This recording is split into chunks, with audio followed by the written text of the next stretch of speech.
First of all, thank you everyone for joining us on our first community call of 2026. It has been a very, very dynamic beginning, and we're looking forward to lots of foresight activities, lots of future storytelling, lots of envisioning tomorrow. And what I'd like to do is start off with a little bit of a story, and a little PowerPoint. And I'm going to, oops, yeah, I did the wrong thing first. 2 seconds here. I've got to share. Got here, right there, and right here. Is that working? Yep. Yes. Yep. So our first Foresight method apero, if you will, coffee, lunchtime, is around future story making. And if I think back when I was much, much younger, I remember seeing this movie in the theater. And at that time, it had replicants, it had flying cars. It was an incredible vision of a future. Blade Runner, it opened in 1982, and the movies in the cinema was supposed to be Los Angeles in 2019. And that story was incredibly compelling. And I really bought into it, as many others did. And the same with this. This was Hal. Hal from the movie 2001: A Space Odyssey, which came out in 1968. And when Hal, which we would call an artificial intelligence now, was talking to the astronaut who had been locked out of the station, and he was trying to get back in, saying, "Sorry, Dave, I'm afraid I'm not going to let you back in." What's interesting to me is not the red dot, which people know, but it's this IBM Selectric. This was high tech in 1968. And this is what was used to essentially write the movie script of that incredibly far-reaching movie. And what's most interesting for me is not this electric or thinking about the moonshots of 1968, the global situation in 1968, was actually this one scene where the astronaut is talking to his daughter and actually wishing her and singing happy birthday to her. And you see up in the top right-hand part, it's with a video camera. And what's interesting to me is I was doing this a lot with my children, using probably the most over-engineered item which Apple ever made, which was the iSight. It came out around 2003, and I'd be video conferencing with my kids during my business travels and singing happy birthday to them. Because the important thing was to be connected, to be with your family, to be there. And that was not the first time that video conferencing became real. Already in the 60s, with the picture phone from Bell Labs, there was video phones with the push-button telephone you could actually have in your home based on some of the research, the ideas coming out of the AT&T labs of the early 60s about online shopping and home automation. And that was also not the first time that this story had been told. Already in the 1930s, the German Post, the Reichspost, had created long-distance connections, video connections with wonderful Bakelite telephones between the major cities of Germany. So already video conferencing was live there. Again, not the first time. Fritz Lang talked about video phone between the upper world and the lower world. In 1927, in Metropolis, it's also not the first time this was thought about. And in the 1870s, Edison looked at and made the idea of the telephonoscope, which could transmit light as well as sound. Again, the idea, the story being told is he's being able to talk to his daughter who's playing lawn tennis in another part of the world. And that's also not the first time. Even back to the idea, even earlier than that, 1850s, of being able to talk to your colleagues in the colonies at that time. Now, when we do this, because each of these stories build upon each other, the future always has a past. And this future of having a past is really a story, right? And so this is, for me, extremely important for us to think about the lesson we've learned over the years. And I remember when I was in Dubai once, at a conference and asking a friend of mine who was a futurist at Intel at that time, I asked him, dude, how do we change the future? This is almost 20 years ago, because we were climate change, ozone acidification, so many challenges that we're facing. How do we change them? He said, we have to change the story people tell about themselves and about the future they will live in. And so we've taken this to heart, truly. How do we change the story that we tell ourselves and about the future we will live in? This has been what has driven us with Envisioning Tomorrow. How do we change the story? I think all of us on this call are very interested in how we change the story, because many of the stories which we hear, we see, we don't really like. It's a really incredible lesson from marketing. If we go back to this, and some of you probably remember this or have seen this, I don't remember it, I was never there, 1930s, this was General Motors Highways and Horizon visit at the New York World's Fair.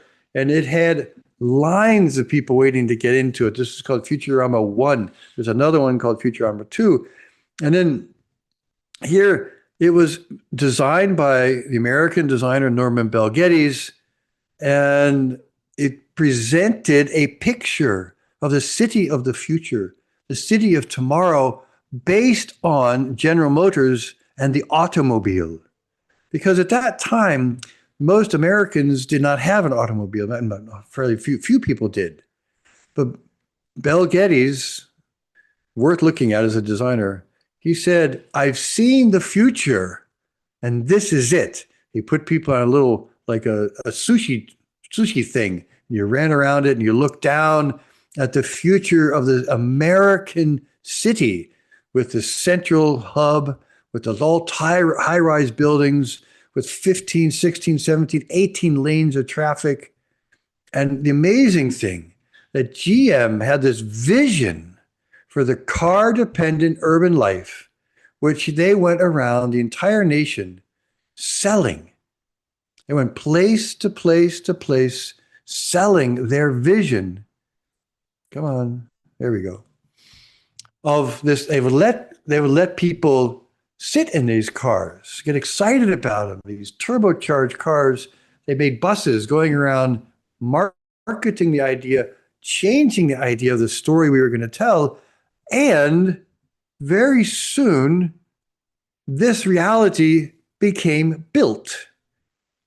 And it became built everywhere across the entire nation, not just in the United States, but so many other places where suburbia became the future. So GM's vision for a car-dependent urban life, it worked.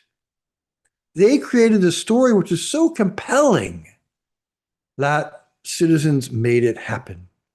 And if we look at that today, when we fly into Chicago, sometimes it's quite frankly appalling to see what has happened to this landscape. And when they started off, that wasn't a story of saying, we're going to flatten all the countryside. The whole story was, we're going to make places for people to live. And this is a story which they told. And I think to myself, if you go back to 1820 to talk to the Native Americans when you were coming up on the shore of Lake Michigan, to tell them what was going to happen to their land, what would have happened?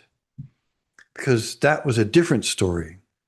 And so when we're telling these stories, I like to think we don't just sit on a bench looking at the beautiful mountains, but we work with artists. We think about what past people said about the future.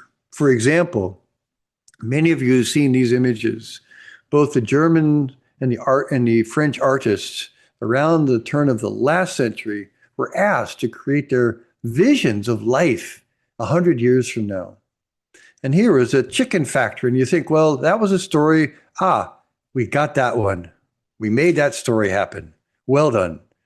Or the story which was told about the radio doctor, diagnosis by radio here from the 20s, and thinking about how is that going to happen even into the 50s and 60s.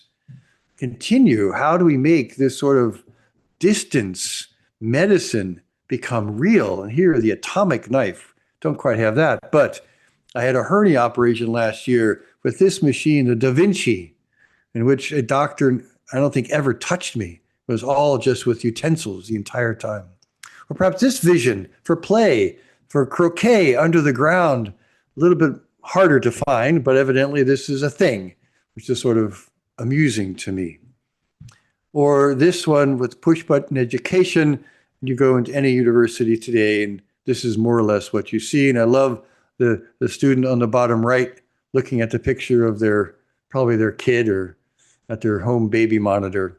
But there you go. This idea of the laptop world was there.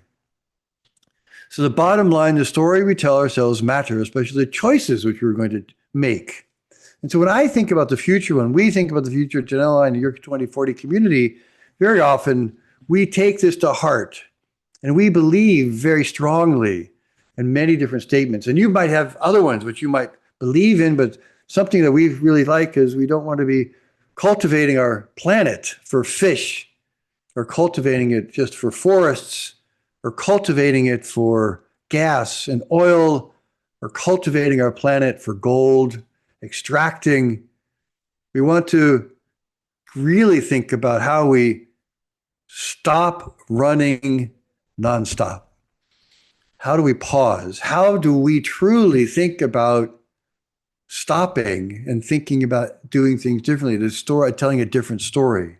So the story is to practice fully regenerative forestry, fully regenerative fisheries, to not be extractive to the detriment, that we have utilizing clean, renewable energy everywhere, where the concept of waste is eliminated, and we truly have become a circular society, and we reconnect with nature around us no matter where we are, whether we're in Cairo or Cincinnati or wherever we are.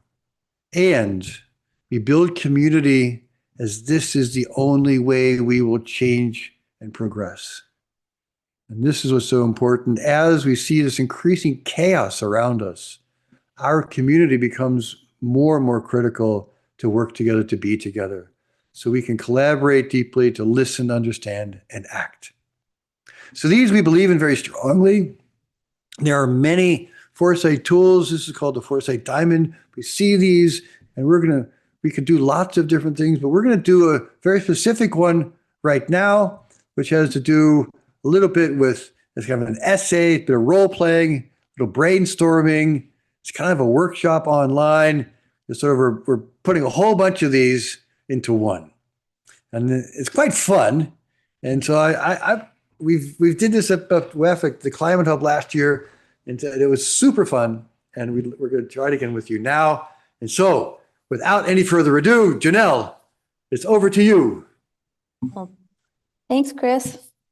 I always love those stories of what the future's past looked like and how we made them real, or not, but they're always entertaining. So now we're going to go into a bit of breakout room group workshops. So I'll give you some instructions, and then we'll all head over there in a couple of minutes. So what we're going to be doing is taking some of this, out of the box thinking that Chris showed us, and creating Mad Libs. And for anyone that's not an American or hasn't ever heard of a Mad Lib, who knows what a Mad Lib is? Yeah, the Americans. Okay, so only the Americans know what okay. So essentially what an ad lib or Mad Lib is it's a story outline, and there's a bunch of blank spots. And what you do with your partner is you go through the story and you fill in blank spots. And there's usually like a suggestion, like it's a noun or it's a verb, or it's kind of this style or that style. So there's always a little bit of direction. And the intention is that, any two people or any group of people can pick this up, and you end up with a completely different story each time. And so it's kind of a fun guided storytelling process. And so Chris and I made these about a year or so ago, and we both used them a couple times since in different formats, but essentially these are future stories. So they're not from today or the past, but they're intended for tomorrow. And the intention is to help us all in our groups think about positive approaches to storytelling and making these stories inspirational and positive for the future. Yeah. So you have to imagine you're on a road trip, you're in a car, you're with your siblings, you're with your parents, and you're bored out of your mind. Literally bored out of your mind. Because all you're seeing is cornfields. Rah, rah, rah. And so you're trying to figure out a way to animate, to think, to create a conversation. So we don't get too wigged out on making it perfect. I'm saying it because the idea is this is not perfect. The idea is to be thought-provoking and fun. Okay? So technically, in a couple minutes, the team is going to send you a link to Miro, but I'll show you what it looks like just really quick. We'll send all of you to breakout groups, so you have partners and people to work with, and each of you will be given a room number. So you'll see a grid like this. Go to the room number, and then there's a pre-populated story. There's a few different stories, so it'll be fun variety at the end. And so there's a story. There's a blank spot for you to fill it in. We gave you some directions. And if you're really ambitious and finish early, we left you spaces to find images or illustrations or anything else you want to add. Yeah. And so I think the only technical other thing is if you've never used our suggestion is go into your group. If you and your partner both really don't know how to use Miro, we'll stay in the main room and you can always come back. We'll help you navigate the space, or you can just use paper. You don't have to log it on this Miro board. We just set that up as a kind of a framework to guide us. Or one of us will join you so we can just fill it in for you. And you'll see just in the blank, you'll see right next to there was device, technology, color. So you just fill in whatever it tells you. Just think about, fill it in. And then at the end, we're going to read the stories out to each other. Cool. Sound okay? All clear? Good? We already have it? Awesome. Kenny just sent the link.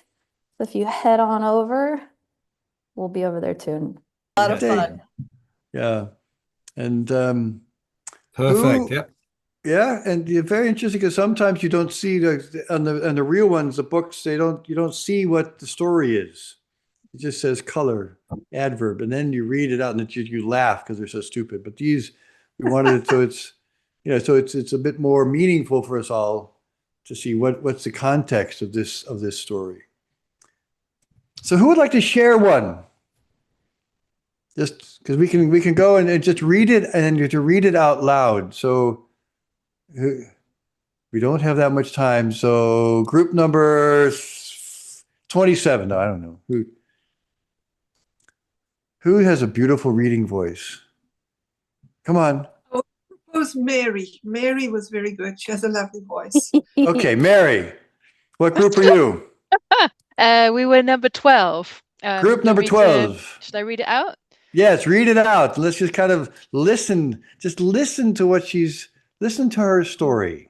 Or listen to that story, okay? Okay, so I'm flipping through my great-great-grandparents' journal. They lived near Edinburgh in an apartment building. I love the sketches from Grandma Jane and the funny notes of Grandpa Bruce. Can you believe it? I say.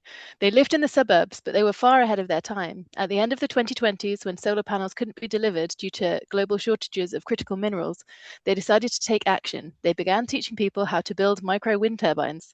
They founded a group that built independent local energy system. They made these micro turbines from parts they salvaged from obsolete cars. My favorite part is that they even built this crazy contraption out of tires to generate electricity when the sun was not shining. My friend smiles. What a clever creation to make power. Yes, I say, laughing. They got the whole neighborhood involved in decentralized circular supply chains, low-tech biomanufacturing, and even turbine sales made from local textile waste. People thought they were extremists at first, but when the blackouts hit, their setup kept the lights on. Because of their success, they were invited to the annual virtual Ministry of the Future conference to share what they had done and learned. I closed the journal grinning. They did not just save the neighborhood. They showed what was possible when you bring visions and ideas to action, when you collaborate and start doing. My friend nods thoughtfully. They sound like badasses. They were, I say. That's fantastic. Really wonderful. Nice one. That's really beautiful. That's really great. I love how you had a bit of magic in there with the tires. Who knows how we're going to do that? But it's really important that in the future we will have magic. Just like this thing, this little telephone which we have here, this was magic to our grandparents and to our parents. Even to me, this is magic. I think that's really important, very beautiful. Who had one of the farmers? Who had a farming one? So Lena. Okay, what number were you? Number 7. And just a disclaimer, we took too long, so we didn't quite finish it, but I'd be happy to read what we have. No, go ahead and read what you had. Yeah, no, it's great. Go ahead. I sit on the porch with my children, holding a digital locket loaded with my parents' old photos and journals. A glowing image of a futuristic farm appears, buzzing with electronic AI bees. Your grandparents were brave, I say, swiping to show a picture of them with their neighbors proudly holding the fruits of their labor. Back in the 2020s, oh, sorry, let me just zoom in. Back in the 2020s, when we lost our ability to produce food due to dead soil, they turned their community into an incubator for regenerative solutions. It was not only focused on the crops they worked to create this whole system where they used oxygen nanobubble technology to remove microplastics, PFAS, and other contaminants from soil, and 3D printing technology to grow proteins, and a waste to energy plant to keep everything flowing. People thought they were not working economically. Sorry, I think that's misprint. People thought they were wasting resources and time when the famine hit. Their community was able to feed hundreds. Yep. I think Fantastic. that's as far as we got. It is, but so this each one, so far these two, each one of these have these really beautiful aspirational ideas, and so again try to incorporate this idea of this speculative future, but you have the fruits of their labors, this pride of what we produce. What I like to do with these stories is look behind what one manifested, and and to think about that. There's one more. It's We about had climate. If yours was blue, if your group number was blue. so 11, 8, 2. Who's in group 2? Yours very colorful. Alvise and Rafaela. Yes. I think you want to read it, Elvisa. I want to read. Okay. I need to get there. 1 second. So we took at heart Chris's advice, that is, you're driving along a boring motorway and you're trying to have some fun. So Grandma Jeppy always told me how our great-grandparents were the heroes of textile factory. Now that I'm sitting here reading their old journal, I understand so much more. Back in the 2020s, in the end of the 2020s, when the temperature was rising more than anyone could imagine, the rivers started to dry. They did not sit around worrying. Oh, I can't read because there is someone on it. So Visiting Explorer, you need to move your. The Visiting Explorer. There you go. Thank you. There you go. Got to work.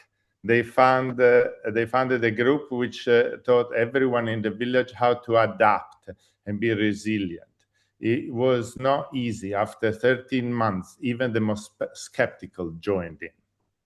Their journal described 3 steps. First, they build a leaky dam out of sight one material. Sorry, Chris. And somehow they made. Well, this is Rafaela that allowed me to tell my story. Yes. They made a pump work from pieces they scavenged from their machine shop. And then they brought the community together, which resulted in a playbook. Finally, they scaled to different communities. Because of this, they were invited to the Ministry of Industry to share what they had done and learned. Now, I'm looking out at the same leaky dam. they loved so much. The most amazing thing is that they did not only saved it so it would be here for us to enjoy, but they brought factories together by strengthening the community and its resilience. It inspires me to think how they changed everything, not only by believing things could be better, but by doing something about it. I'm so thankful of them as my ancestors. Thanks, Grandma. That's really fantastic. Thank you. Again, beautiful. What was the name of the grandma? Yes, Jeppy. It's Jeppy. Yeah. That's It's great. short for Giuseppina. Giuseppe. That's great. So what did y'all think? Could you? Oh, the picture. Sorry, Chris. There is the picture as well. So you can see a leaky dam for those of you that don't know. Then you see an Italian grandma. And you also see images of autonomous machines that are building these leaky dams. And these are AI generated by the prompt. Oh, fantastic. Very cool. Thanks, Alvise. Thanks, Raffaella. But the real question to y'all, what do you think? As a method to allow one to just quickly come up with it, very quickly. You did this in 10, 15 minutes, come up with a story in which you could talk about aspirations. You could talk about parameters. You could talk about why did you choose this? You could go a little bit deeper in a very, very short period of time. I think liberating, no? You are very, is a technique that allows you to be freely explore and which is because of the context, I think, that you created around this. So I think that's powerful, very powerful. Yeah. And of course, I think computation, I think this idea of sticking the prompt in and getting pictures out of it is pretty exciting too. Yeah, for sure. Really good. It was also really It's also a platform for synthesis. Say again, I'm sorry? I think It's there also a platform for synthesis where you bring... Go ahead, Saskia. Oh, I just wanted to say the working in that group was so much fun. We really stimulated each other's thinking, and there was validation of the proposals, and that made it, and that's something that the previous speaker also mentioned. It's just like so easy to put your ideas forward and have them validated. There was nobody saying, no, that's rubbish, I'm thinking something else. So that made it fun. It's great because you can be free. It's a story, right? And out of every story, there's a kernel of truth and a dream that can be made into reality. I think this is so important at these times. It can be so dark is that we still have that playfulness, and it relates to your grandparents. So we love doing this, and I hope you enjoyed it as well. We truly welcome your comments back. Before I hand it over to Janelle for 2 announcemements, if you would like for us to do more things like this, we would love to hear from you to let us know. Hello, hi there, little one. Pavlina has a little one there too, right? Because we believe the community is really more critical now than ever, and so so. Janelle, that's over to you. Thanks, Chris. I think the first thing is just to say, well, thank you to everybody.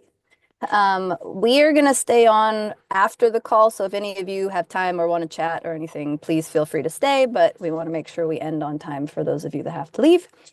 I think there's a few announcements, some I put on the Miro board so you can see later too, so I'll just bring you all to me. You can see that.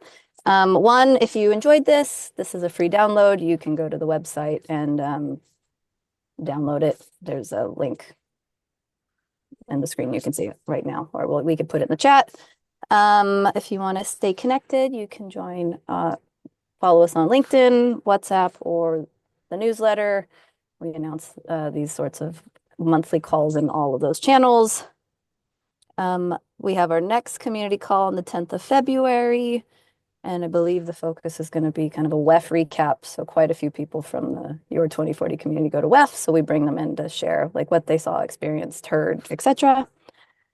And lastly, if you like this or you want to do anything like this in the future, if you want to chat to us about Foresight or do workshops, we're always happy to talk to you, hear from you, connect with you. So please reach out. Great. Thanks, Janelle. And in light of trying to end very, very quickly, we're looking at the next year, 2040, is most likely to be happening in the autumn, September 3rd through 6th next year, just to kind of pencil those dates in. We still have a few little things to do. And I wanted to close with one quote that some of you have seen me use before, which I love. It's so important to us, which is, what is it that you plan to do with your one wild and precious life? From Mary Oliver, an incredible poet.